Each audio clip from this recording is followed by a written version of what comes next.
Hello everyone, this is Andre, the co-founder of Twins Tours and Travel in Jerusalem in Israel, born into a Christian Maronite family, and I'm a licensed tour guide and an ordained minister of the gospel. I have been leading numerous groups throughout the Holy Land for almost 20 years. Also, I'm an author of several books, and you can find them in Amazon. And one of the first books I wrote, called One Friday in Jerusalem, speaks about my life story.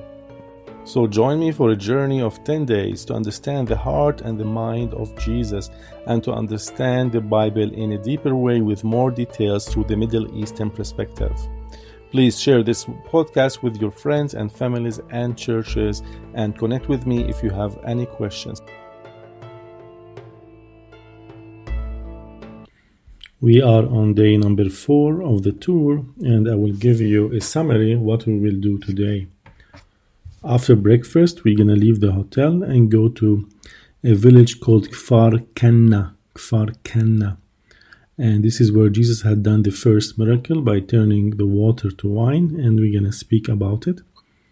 And then after that, we're going to head to downtown Nazareth to go and visit the Annunciation Church, where the Word became flesh, and this is one of the biggest Catholic churches in the Middle East, and we're going to talk about the childhood of Jesus, and the theme of this day is Jesus as a man. And we're going to learn a lot about his childhood, despite the Bible do not mention a lot, but I'm going to use other resources outside the Bible, like the Mishnah, the book of the Mishnah, which is the oral law, what was compiled at 200 AD, 2 centuries after Jesus, but it gives us a lot about the life of children as Jews in the first century in the area of Nazareth. Then we will continue to a place called Nazareth Village, a reconstruction how Nazareth looked in the first century.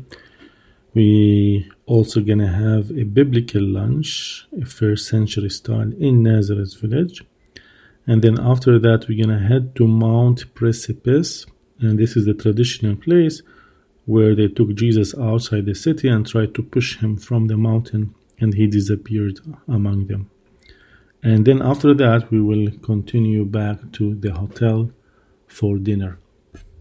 We are driving now from the hotel all the way to Kfar Cana, and this is the only road that leads between the two villages. And usually the roads are very crowded and a lot of traffic, even early in the morning, because a lot of children go to school in these villages. And this is very wise to stay 2 nights in Nazareth, that we can go and visit Cana and in the morning, and not come from Galilee. Most of the groups stay all the nights in Galilee, and they come far distance, like 1 hour drive all the way to Nazareth and Cana, so it's a lot of traffic on the way. So what you notice in this tour, we're doing 2 nights in Nazareth, and then the other 2 nights are in Galilee. So this way you can use more time in seeing sights than be stuck in the traffic and stuck in the bus. I would remind my group that they need a holy dress for today, which means no shorts for men or women. For men, if they have shorts, they should be below the knees. For women, if they are dressed like in skirts, also the skirts needs to be below the knees. Anyway, what is a holy dress? A holy dress is not showing any skin. For example, for the women, no tank tops or sleeveless. What I suggest the best for the women, especially when it's a hot summer day, to bring a shawl with them and to cover before they arrive to the church, and then they can take the shawl off after leaving the church. This is the best way to handle the modest dress without getting overheated, and it's respectful to abide by the rules and have modest dress inside the churches. In the Middle East, especially this is the culture of the churches. Before arriving to Kfar Cana, I will ask the bus driver to drop us in a different location than all other buses and all other tourists and all the crowds. And usually I try to be different, and I do different things from my experience than other of all the groups. Because when the driver would drop me a little bit before the main stop, and I'll go to a place that is very local, and I will go through a backside through the downtown of Cana, where the locals live, which lead us to the church, a backside. And this way they can experience the indigenous Christians in Cana. Cana is a small village, have around 23,000 in population, and only 10% of the populations are Christians. And it's a mixed Muslim-Christian town, and that's all the regions of the Galilee. There's a lot of mixture between Muslims and Christians. But Christians generally tend to live in the old section of the downtown in Kfar Kanna, and this is where we are passing by their homes, where they live, the Christians, nearby the church, and nearby the miracle of changing the water to wine. We are just walking nearby the Greek Orthodox Church with the red domes you see on the top, and this church was built in 1885. And then after that, we're gonna arrive to the Catholic Church. That is the main church where we're gonna do the teaching and where most of the groups go to visit the site commemorating Jesus turning the water to wine. We are standing at the center courtyard facing the facade of the Roman Catholic Church of the Wedding. And you have to understand this is part of the Franciscan order in the Catholic Church. And what you see in front of you was built around 1881. Before building the church, they have done excavations and they found a remains of an inscription in Aramaic on a mosaic floor which read, "Honored be the memory of Yosef, son of Tanhum, son of Buta, and his sons who made this tablet. May it be a blessing for them. Amen." And which means if you find an Aramaic mosaic or a tablet and a floor, this means there's an older Jewish community that was there in the first century. And many scholars say that this might be a Judeo-Christian synagogue from the first century. Also, remains of another church goes back here from the 4th and 5th century that was built by Queen Helena. So the church is 2 levels. The upper level, which is the main chapel, where so many people and locals, when they do marriages and they marry in Kfar Cana, the Christians, they come and celebrate their marriages and do the service in the church. And then the second down is a lower level where we can see the ancient remains of the 4th and 5th century apse and the church of Queen Helena time, which was completely destroyed in history. I tell my group, join me to go down because there are less people, and usually in the courtyard it's so crowded here because so many people are taking a lot of pictures. And I'll tell the group, let's go downstairs because it's less people and less crowded. Then at the end, I'll give you some time to take pictures and go inside the church and even see the Aramaic inscription. To the left side of the main entrance to the church, there is another door that will lead us through a chapel, and when we enter that chapel, will lead us to go down through a few steps. And to the left side, when we're going down the steps, you're going to see some archaeological capitals and some remains of mosaic floors and some pottery that was first found here when they first done excavations in this area, the Franciscans. And then the steps will lead us to a room in the lower level, and in the center of the room there is a jar, and this is a jar made of stone, and this is a huge jar, and it's like very typical to the stone jars in the first century. And then back of the jar there are 2 wooden benches, and I tell the group, let the elderly people just to have the priority to sit on these benches, and the rest of the group will sit on the floor because I'm gonna start teaching about the first century culture, custom, and context of weddings. I tell the group I'm gonna take you through a journey 2,000 years ago and imagine with me how weddings took place in the first century. And I will stretch you a little bit and use our imagination. And imagine that we live in the first century and you are my family, you're my friends, you're my tribe from Cana, from the village of Cana. And I am single, and I want to get married. So where I will meet my future wife? Some people will tell me, you will meet at the synagogue. I'll say, no, the synagogue was separated between the men and the women. Some other people will tell me, meet at the church. No, there were no churches at that time. But I'll tell you, in the first century, when I want to see a beautiful girl, I meet her at the well. And early in the morning, when I wake up, I would call my friends and the best buddy. And with my friends, I go all the way to meet the girl at the well in Nazareth. Why in Nazareth? Because the most beautiful girls come from Nazareth. And early in the morning, I go because I don't want to go late in the evening or at the wrong time of the day, because the bad girls will come later in the evening. And I want to meet the good girls. So I go early in the morning. And from far away, I see a beautiful girl with a white and bluish garment, with her nice hazel eyes, and her eyes is sparkling, and she looks at me and I look at her. Immediately my heart starts to pump, and suddenly I feel alive, and I will say to my friends, this is the one, this is love from the first sight. And you have to understand that I never seen her before, and this is the first time I've been seeing her, and I knew in my guts that this should be my future wife. So I'll tell my friends, look, go and ask your sisters or your relatives, or who is this girl? What is her name? Please bring me all the news and her father's name. It's so much important to get the father name. And then after that, I'll go back so happy with my friends all the way back to the village of Cana, where I am from. Later during the day, my friends will come and bring me all the news about her name and her father's name. So I can't wait till my own father come back for dinner from the fields.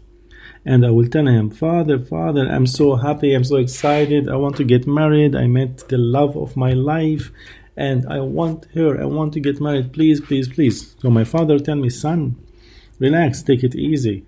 Let us check who is this girl, what is her name? So I will tell him her name, and he will ask me, what is her father's name?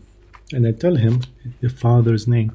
And my father will send a relative, a cousin or a friend, to all the way to Nazareth to ask about the girl and her father, and to ask about the reputation of the family. Of course, Nazareth in the first century were 400, at most 450 people. So everyone knows each other. And my cousin will come back to the village of Cana and speak to my father. I don't know what's happening at that time. Next step, my father will arrange for a few visits to her family with my family. And it takes like several visits, maybe 2 or 3 visits at most, because my father will be talking all the time with her father. Then they will arrange between the families a date for the betrothal ceremony, that my family and relatives in Cana will come all together to meet them in Nazareth, and we will sit all together in the courtyard. So you have to understand that betrothal took place before the actual marriage, and it was considered as binding as marriage. And the woman who was betrothed was considered to be the wife of the man who was betrothed to at that time, and she was bound to him to be faithful even before the marriage.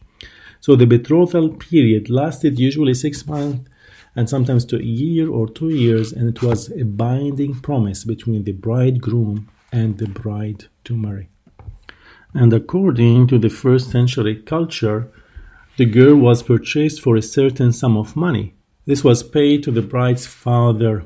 This will be agreed by both fathers at an earlier stage. Remember, I told you that my father will pay so much visits to her father, and this will be a negotiation about the price they have to pay for the girl.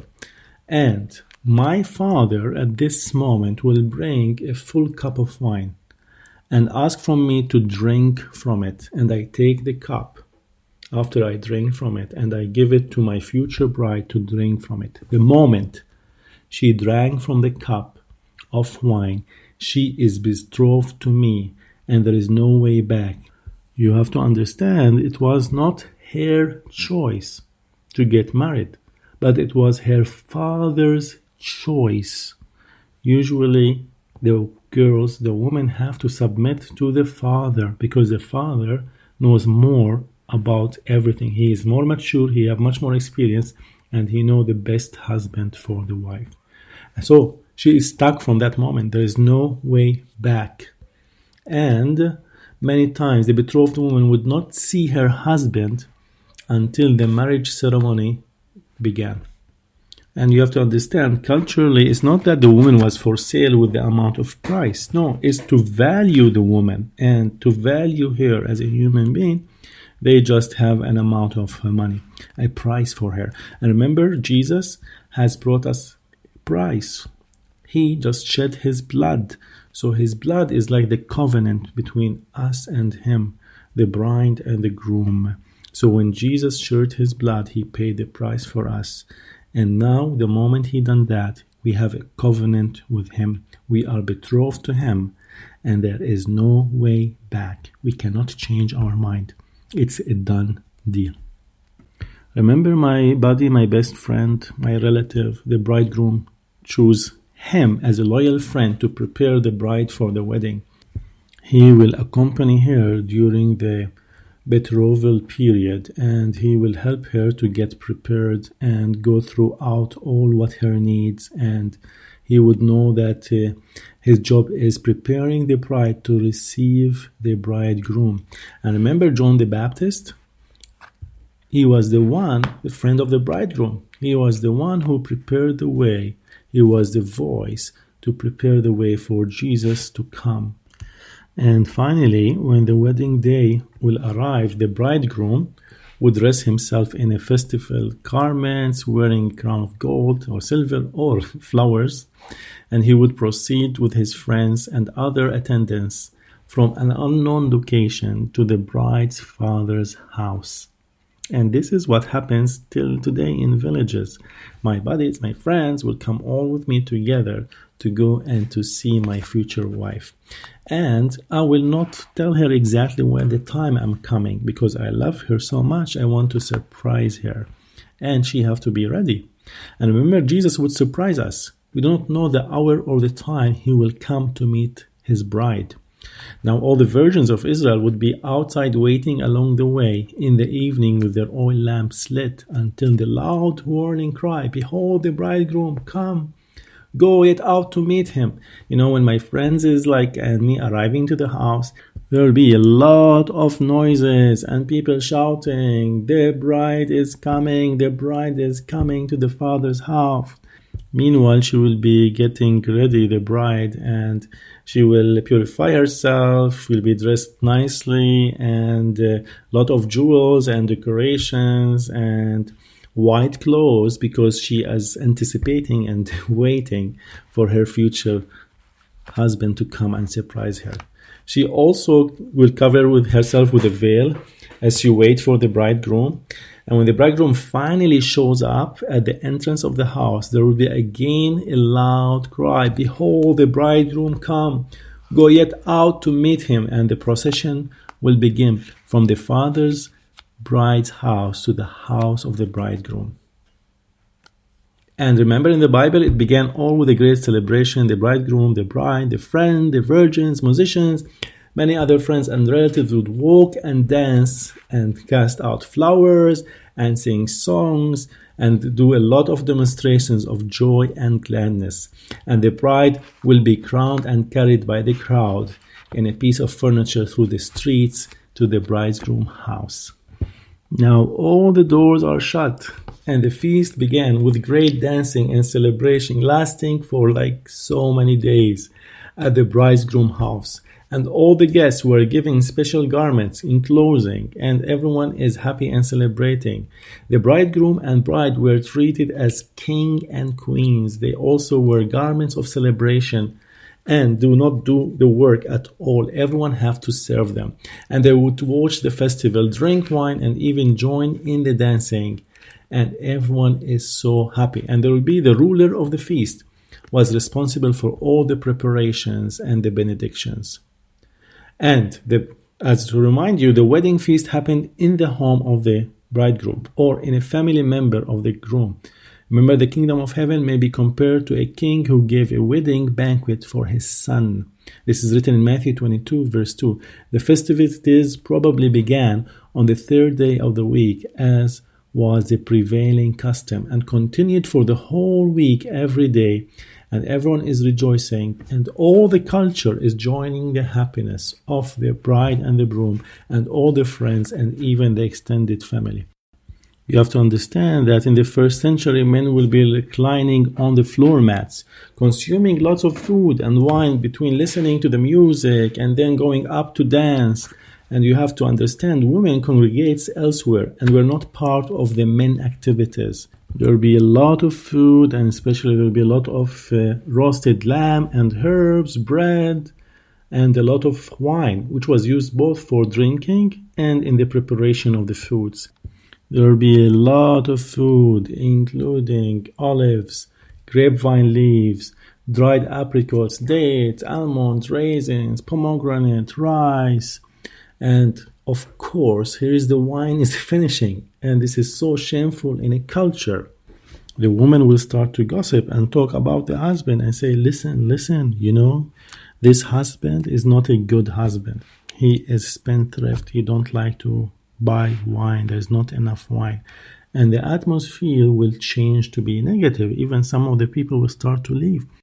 And here is Mary listening to all the negativity around her, and she can't deal with that in her spirit. She will go and to ask for Jesus and see him. Look what scripture tell us in John chapter 2 verses 1 to 11. Verse 1, on the third day, a wedding took place at Cana in Galilee. Jesus' mother was there, and Jesus and his disciples had also been invited to the wedding. When the wine was gone, Jesus' mother said to him, they have no more wine. Woman, why do you involve me? Jesus replied, my hour has not yet come. Verse 5, his mother said to the servants, do whatever he tells you. Of course, Jesus can't say no to his mother. Look at verse 6. Nearby stood 6 stone water jars, the kind used by the Jews for ceremonial washings, each holding from 20 to 30 gallons. Jesus said to the servants, fill the jars with water, so they filled them to the brim. Then he told them, now draw some out and take it to the master of the banquet. They did so, and the master of the banquet tasted the water that had been turned into wine. He did not realize where it had come from, though the servants who had drawn the water knew. Then he called the bridegroom aside and said, everyone brings out the choice wine first, and then the cheaper wine after the guests have had too much to drink. But you have saved the best till now. What Jesus did here in Cana of Galilee was the first of the signs through which he revealed his glory, and his disciples believed in him. And what happened later in the atmosphere changed completely to be positively. And the woman will start to speak and talk really in a good way about the husband. No more rumors again, no more negativity, but the atmosphere changed really to a positive atmosphere, and everyone was happy and rejoicing, and Jesus saved the situation. I can see how the people in the group enjoyed the teaching. I tell them, let's continue.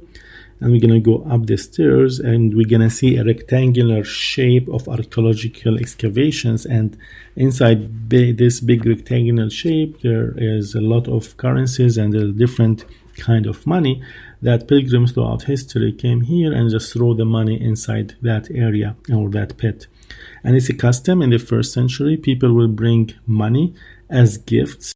And marriages cost a lot in this part of the world, not in ancient times, but also in today, because you not marry only the wife, you marry all her family. And the husband is responsible also on her family financially and everything. So weddings are very expensive in this part of the world. Now we are outside at the main courtyard of the church, and I will tell the group, have 15 minutes to go inside the church and take some pictures, and please use the toilets, and we will meet back in the courtyard and before we leave. When everyone meets in the courtyard, I will suggest for the group to take a picture together, a group picture, and this will be a nice memory that they will remember for the rest of their lives. Now when we finish, I have a surprise for the group. We spoke a lot about wine, so I'm going to take them to taste the cultural wine of Cana. To be honest with you, it's not the best wine, but it's not about the wine, it's about the experience. So all of us will go together and go inside a shop, and inside that shop we will be gathered together to have the traditional wine of Cana for a taste and for a toast. And then after that we head to the bus, because we will continue our way to downtown Nazareth to go and visit the Annunciation Church. This was a taste of the culture, custom, and context of marriages of the first century. I hope you enjoyed this teaching, and please share it with friends and with families, and share the podcast, and it will be a big blessing to me. If you have any questions, you can go back to my website www.twinstours.org, or you can check my second website www.onefridayinjerusalem.com. I will repeat it again, onefridayinjerusalem.com, and you can drop me an email. Thank you so much.